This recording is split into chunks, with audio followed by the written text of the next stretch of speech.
Welcome back, Focus Learners, to today's Explainer. As a behavioral psychology professional, I spend a lot of time looking at relationship safety. And let me ask you, have you ever known someone who just seemed perfectly calm, like completely composed, totally in control, right up until the exact moment they suddenly weren't? The reality is, the most dangerous tempers out there, they're rarely the loud, obvious ones. They're actually the quiet ones. They build up silently, right underneath that calm surface, sometimes literally for months before anyone sees it coming. But, and here's the good news, behavioral psychology research shows us there are always small, early signs. So today, we're going to learn exactly how to spot them. Okay, let's dive right into this. We'll start by breaking down the myth of loud anger, then move into a 5-point hidden temper checklist, talk about setting safe emotional boundaries, and finally, wrap up with your next steps forward. So part 1, the myth of loud anger. It's time to do a little unlearning of our expectations. Think about it. When we picture anger, we usually expect it to be loud, obvious, immediate, right? We immediately picture yelling, door slamming, things being thrown. And because we're so socially conditioned to look for those giant flashing red lights, we completely miss the silent buildup. This is exactly why, when a quiet temper finally snaps, everyone around that person inevitably says the exact same phrase. Man, I never saw it coming. But the wild thing is, the signs were there. They were just expertly disguised as control. So, the crucial point here really comes down to how we define suppressed anger. It is this highly controlled, calm, almost unnervingly composed emotional state that essentially masks a silently building frustration. And this can go on for months before an unexpected explosion. As a behavioral professional, I really want to emphasize this. Extreme composure during moments of normal conflict, that can actually be a massive warning sign. I mean, healthy relationships naturally allow for proportionate frustration. A total unnatural mask of calm, though, yeah, that's a huge red flag. All right, moving on to section 2, the hidden temper checklist, focusing on 5 specific micro-behaviors. Consider this your practical toolkit. We've got a 5-point mental checklist that you can use to identify hidden relationship risks. We're going to break down the tight jaw, sudden silence, controlled volume, the small object, and the delayed reaction. You'll definitely want to mentally bookmark these 5 because they make up your early warning detection system. Let's move to the first item on our checklist and see how this builds. Number 1 is the tight jaw. Now, this usually happens during what seems like a completely minor disagreement, where everything feels, perfectly fine on the surface. There's this fantastic observation from Psychology Today that notes how a tightening jaw during calm conversation is basically one of the earliest physical signs of suppressed anger way before any actual words reveal it. And this is so vital to understand. When you're talking with someone who's actively pushing down their temper, their overall expression might stay totally pleasant. Heck, they might even be smiling at you. But if you really watch closely, you'll catch a brief, rigid clench of the jaw muscles. It's a microexpression. Basically, their brain is screaming at their body to strike, but their conscious mind is forcefully clamping down on that impulse. And the jaw? It ends up taking the physical brunt of that internal battle. Okay, our second major warning sign is the sudden silence. And I want to be clear, this isn't just about someone who happens to be a naturally quiet person. No, this is a highly specific, noticeable shift in behavior that carries immense psychological weight.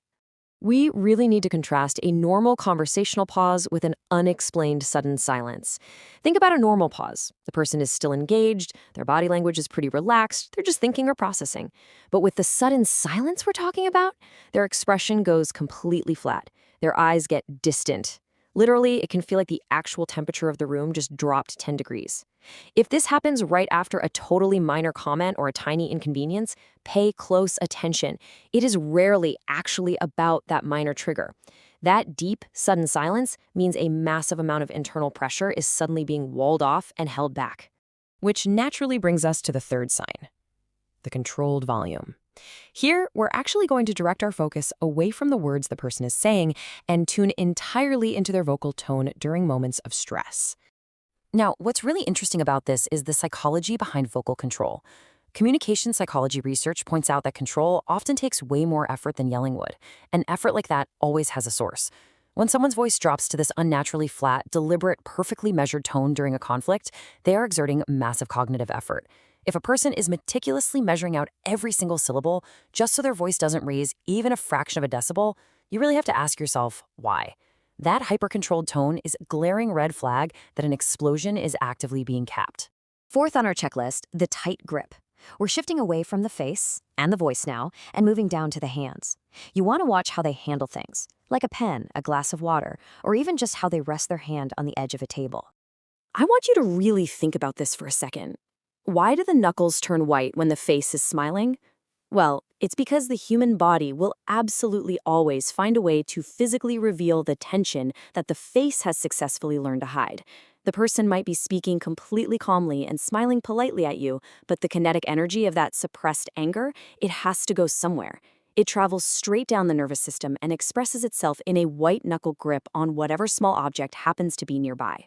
Finally, we hit the fifth and, honestly, the most complex sign on our list, the delayed reaction. This ties directly into the psychological concept of displaced anger. And this sequence brilliantly illustrates how displaced anger works. Walk through the timeline of suppressed anger with me here.